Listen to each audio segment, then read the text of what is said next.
لوگ کہتے ہیں پہلے یہ اسلامک بینکنگ کو ناجائز کہتے تھے، اب جائز کر دیا. اسلامک بینکنگ کا پورا سیٹ اپ بنا کے دیا ہی ہمارے علماء نے ہے، اور یہ حضرت مفتی تقی عثمانی صاحب نے نہیں کیا. لوگ کہتے ہیں مفتی تقی صاحب اتنے پیسے لے رہے ہیں بینکوں سے اس لیے حلال کر رہے ہیں. مفتی تقی عثمانی صاحب پر امریکہ میں جو پابندی لگی ہے وہ اسلامک بینکنگ کی وجہ سے لگی ہے. یہودی پریشان ہے کہ یہ شخص جہاں بھی دنیا میں جا رہا ہے سودی بینکاری ختم ہو رہی ہے، یہودیوں کی دکان بیٹھ رہی ہے. امریکہ نے پابندی لگائی ہے اور ہمارے لوگ کہہ رہے ہیں امریکہ سے پیسے لے کے اسلامک بینکنگ کو پروموٹ کر رہے ہیں. یہ ہے دماغ میں از کالڈ گوبر، از کالڈ گوبر. جو مفتی تقی صاحب کے حالات جانتا ہے، میں جانتا ہوں پرسنلی حضرت کو، وہ گواہی دے گا کہ حضرت مفتی تقی عثمانی صاحب پیسوں میں لالچی نہیں ہے. اس کی سب سے بڑی دلیل یہ، حضرت مفتی تقی عثمانی صاحب نے جب اسلامک بینکنگ کے جائز ہونے کا فتویٰ دیا بہت پہلے، وہ میں اس وقت بھی مفتی تقی عثمانی صاحب کا ایک شاگرد ہیں جو میرے کلاس فیلو تھے، مفتی عامر شہید رحمہ اللہ تعالیٰ. تو جب بیعت ہوئے تو مفتی عامر صاحب نے مجھے کہا کہ میں نے حضرت سے اسلامک بینکنگ کے حوالے سے کچھ پوچھا. میں نے حضرت سے مشورہ لیا کہ کیا میں سیونگ اکاؤنٹ کھول لوں.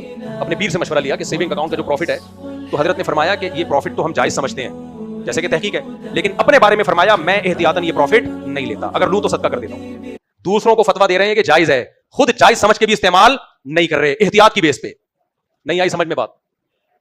اس کا تو میں خود گواہ. مفتی عامر رحمہ اللہ نے ہمیں بتایا کہ حضرت کا تقوی یہ ہے کہ جائز ہونے کے باوجود کہہ رہے ہیں میں استعمال نہیں کروں گا.